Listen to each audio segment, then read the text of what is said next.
E aí, amigos, como é que vocês estão? Sejam bem-vindos a mais um vídeo aqui no canal, mais uma aula. Hoje eu tô aqui com a minha redação 980 no Enem. Eu vou ler junto com vocês. Eu já fiz esse vídeo, eu acho, já tem um tempinho assim, né, entre aspas, porque acho que já fazem uns 3 anos, 4 anos que eu só tenho um vídeo como esse aqui no canal. Mas aí eu tô atualizando porque tem gente que chegou por agora e nunca viu essa redação. E aí eu vou ler junto com vocês, né, vou falar um pouco da minha experiência fazendo ela, como é que foi. E aproveitar, né, de quebra, dar algumas dicas para vocês também, enquanto vocês estiverem estudando, praticando redação. Vamos lá. Lembrando, mas antes, não deixe de se inscrever no canal, de curtir, de compartilhar, porque isso me ajuda bastante, gente. Se você chegou agora aqui no canal, né, caiu de paraquedas, não deixe de se inscrever no canal, de curtir, de compartilhar, tá? Tá saindo vídeo novo toda semana, viu? Toda quarta-feira. E é isso. Ainda mais agora nessa reta final, né, para quem vai fazer o Enem, quem tá estudando para concurso público, para alguma prova, algum vestibular no final do ano, fica aí a dica. Mas é isso, vamos lá, né? Vamos deixar de enrolação. Essa redação aqui, certo? Foi a do Enem, viu? Eu tirei mais de 905 vezes seguidas na redação do Enem, só que nenhuma foi com nessa, porque nessa aqui foi a minha maior nota, foi 980. Eu já tirei 920, já tirei 940 e 960. E essa foi 980. Cheguei perto do 1000, não rolou, né? Infelizmente. Mas aí eu vou ler junto com vocês. Eu gostei bastante, inclusive, dessa redação. E, inclusive, eu usei o modelo pronto, né? Não nela toda, né? Eu não usei como... Eu usei como base, mas o meu foco foi 100% na argumentação, só que ainda assim eu usei o modelo pronto. E me ajudou muito, ainda mais nos repertórios, né? Como eu sempre digo. Se você usa o repertório como um acessório, né? Não tem problema nenhum. Se você foca na argumentação, se você prioriza a argumentação, se você fala do tema, traz a causa, a consequência, não tem problema nenhum trazer o modelo pronto. O que não pode é vir com o modelo pronto e achar que só com o modelo você vai tirar uma nota boa. Que você está garantido ali, né, os seus mais de 900. Não vai. Você também tem que fazer a sua parte, certo? E toda semana eu treinava. Eu tinha que estudar toda semana ali, eu fazia redação, eu tinha um professor que corrigia, eu tinha um feedback. Isso tudo é muito importante. O modelo pronto é só um acessório, certo? Então, se você usa dessa forma, não tem problema nenhum usar, viu? Mas é isso, vamos lá. Na introdução, eu deixei 6 linhas, certo? Eu sempre estruturei dessa forma. 6 linhas para introdução, 7 a 9 linhas para o desenvolvimento, D1 e D2. E na conclusão, eu deixava em média de 6 a 8 linhas também. O foco, né, a quantidade, como no desenvolvimento, o foco é a argumentação, eu deixava mais linhas justamente por conta disso. Vamos lá.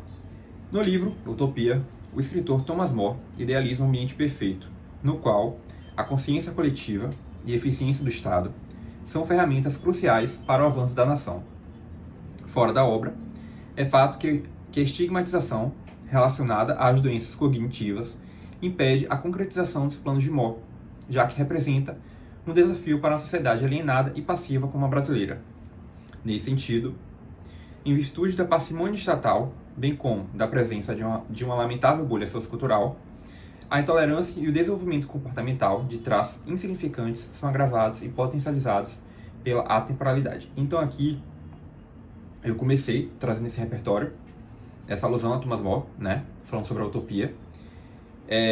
Hoje em dia, não é que eu não recomende, mas é porque ficou muito clichê, né? Quando eu usei, não era todo estudante que estava usando esse repertório. Não está errado usar, não é isso que eu estou dizendo, mas assim, se você pode usar um outro repertório que não seja tão clichê, é o ideal, certo? Mas na época eu usei porque ninguém estava usando, então eu acabei inserindo, colocando na minha redação. Aí no início eu trouxe esse repertório, relacionei com o tema, e depois eu estruturei a minha redação com causa e consequência. Aí você vai observar que o meu D1 é falando da causa, em particular, e o D2 da consequência. Em primeiro lugar, é válido reconhecer o descaso às pessoas que apresentam um transtorno mental, seja ansiedade, depressão ou distúrbios de bipolaridade. Isso, infelizmente, é uma consequência direta da forma que o assunto é abordado, visto que não há efetividade por parte do poder público em ressaltar a relevância de amparar esse grupo e validar essas doenças como um problema de saúde pública. Nessa perspectiva, segundo Simone de Beauvoir, filósofa francesa, vive-se uma realidade firmada no senso comum, em que o conhecimento popular, adquirido pela observação e repetição de questões, forma estereótipos. Paralelamente, essa é a fonte do entrave. Preso em uma bolha sociocultural, o indivíduo é condicionado a padronizar essas enfermidades psíquicas como um fato cotidiano e normal, assim ele continua estigmatizando-as, seguindo alienado e modado pela bolha em que vive. Se vocês perceberem, as 4 primeiras linhas da minha redação foram só de argumentação, então eu não usei o modelo pronto nesse início.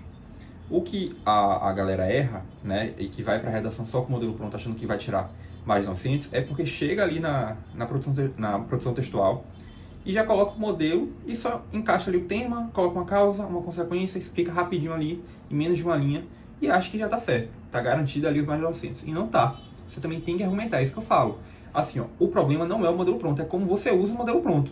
Se você usa argumentando, deixando ali o foco e a atenção maior para a argumentação, para o tema, para a explicação, não tem problema nenhum usar o modelo pronto. Foi exatamente o que eu fiz aqui.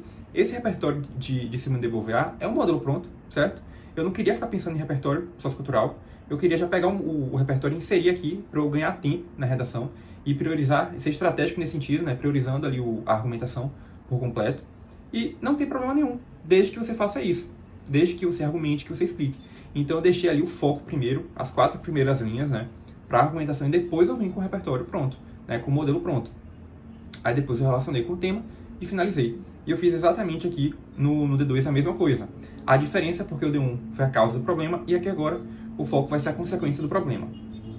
Por conseguinte, ao presenciar um estado ausente, um estado ausente e uma comunidade incapaz de realizar julgamentos racionais por conta da alienação, nota-se uma fragilidade do exercício de tolerância e empatia acerca dessas doenças, impulsionando a exclusão social e o distanciamento do alcance de um local como na utopia. Esse foi o foco aqui da consequência, né, como eu falei, e relacionando também com o repertório que eu já tinha dito na introdução sobre a utopia. Sob essa ótica, a atitude blasé aqui já é um modelo pronto. Termo proposto pelo sociólogo alemão Georg Simmel, no exemplar The Metropolis in Mental Life, torna-se um elemento que intensifica esse estigma associado aos transtornos mentais, porque ela ocorre quando o sujeito passa a agir com indiferença em meio a situações que ele deveria dar atenção. É por essa razão, além da persistência desse determinismo, que o cidadão tende a adotar essa atitude frente ao preconceito existente e à dificuldade em legitimar essa problemática, mantendo o caráter passivo e apático. Portanto, agora indo para a conclusão. Portanto, fica evidente a necessidade de atenuar o quadro atual, a fim da conscientização populacional e da redução dos estigmas relacionados aos transtornos psíquicos. O Ministério da Saúde, órgão responsável pela manutenção da saúde pública, precisa não só advertir o corpo social sobre essa realidade, mas também promover o combate a essas doenças. Dessarte, essas medidas devem ser realizadas tanto por meio de propagandas nas plataformas digitais, exibindo dados estatísticos em relação ao crescimento desses problemas mentais, quanto pela difusão de centros de atendimento, através de subsídios estatais, que proporcionem ajuda e disponibilizem profissionais. Somente assim será possível estourar a bolha e, felizmente, construir um ambiente perfeito, baseado na utopia de Mo. Muita informação aqui no final, mas eu vou destrinchar um pouco para vocês perceberem. Na conclusão, você tem que colocar o quê? O agente social, a ação, o que tem que ser feito. Né? O agente, no caso, seria quem deve resolver o problema. A ação, o que deve ser feito. A finalidade, qual é o intuito. O modo e o meio, como isso vai ser feito. E a finalidade. É quando você aprofunda isso na conclusão. E foi exatamente isso que eu fiz aqui, certo? Eu coloquei a finalidade, né? Eu falei aqui, a fim da conscientização populacional e da redução dos estigmas relacionados aos transtornos psíquicos. Essa seria a finalidade. Eu coloquei o agente social, né, do Ministério Público. Eu detalhei o Ministério Público, a função dele, órgão responsável pela manutenção da saúde pública. Falei o que ele tinha que fazer. Precisa não só advertir o corpo social, mas também promover o combate a essas doenças. Aí eu falei, como isso vai ser feito, né? O modo e meio. Essas medidas devem ser realizadas tanto por meio de propagandas nas plataformas digitais, né, quanto pela difusão de centros de atendimento. E aí, nesses dois modos e meio, né, que seria as propagandas nas plataformas e a difusão de centros de atendimento, eu detalhei isso, eu aprofundei, eu falei, exibindo dados estatísticos em relação ao crescimento desses problemas, no outro também, né, através de subsídios estatais que proporcionem ajuda e disponibilizem profissionais. Então, eu detalhei e aprofundei isso no meu texto. Ainda que eu tenha um modelo pronto aqui, né, uma ideia do que eu tenho que colocar, eu não me restringi somente ao modelo pronto, eu também argumentei e foquei na argumentação em si, no tema, né? Nessa articulação das ideias. Isso é muito importante. E aí no final eu fiz esse trocadilho da bolha, nessa questão de você estourar a bolha, de você ser mais consciente, de ser um sujeito ativo, né? Ter um discernimento do que você tem que fazer mesmo para combater a problemática. E dessa forma, né? Construir um ambiente baseado na utopia de Mach, como eu já tinha retomado e já tinha dito ali, tanto no D1 como também na introdução. E aí eu fechei dessa forma. Eu perdi ponto na competência 1, nas outras eu fechei na 2, na 3, na 4 e na 5. Agora 1 eu fiquei com 180. Talvez algum erro aqui de ortografia. Eu não consegui ver qual foi, não sei. Eu cheguei a mostrar até pro meu professor também. Mas é isso, porque eu acho que são 2 corretores, né? Que corrigem a redação. Então provavelmente um me deu 1000 e o outro deu 960. E aí fizeram a média e aí ficou em torno de 980. Eu acho que foi isso, né? Esse foi o critério. Mas também não sei. Mas no mais, gente, essa foi a minha redação. Inclusive, esse modelo pronto também que eu usei, né? Usando a utopia, a atitude blasé e também Simone de Beauvoir. Tá no meu Instagram, eu já compartilhei com vocês por lá. Tem esses modelos, no meu curso também de redação e nos materiais de estudo, o de 102 repertórios prontos, né, 102 alusões coringas e também 50 modelos prontos de redação. Todos os materiais de estudo estão aqui na descrição do vídeo, caso você queira também ter acesso a esses modelos prontos, né, e ter um bom resultado na redação.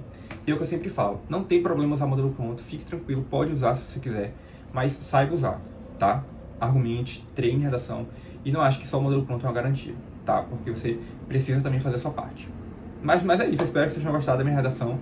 Falem nos comentários, né, o que vocês acharam sobre ela. E aproveita e deixa também sugestões de vídeos que vocês querem ver aqui no canal, tá? Ainda nesse ano, que eu compartilho aqui com vocês, eu gravo e produzo aí pra compartilhar pra vocês aqui no canal, viu? Mas é isso. Mais uma vez, obrigado pela atenção, por estarem aqui comigo. Não deixe de se inscrever, de curtir, de compartilhar, porque isso me ajuda bastante. E eu vejo vocês agora na próxima aula, no próximo vídeo. Um beijo!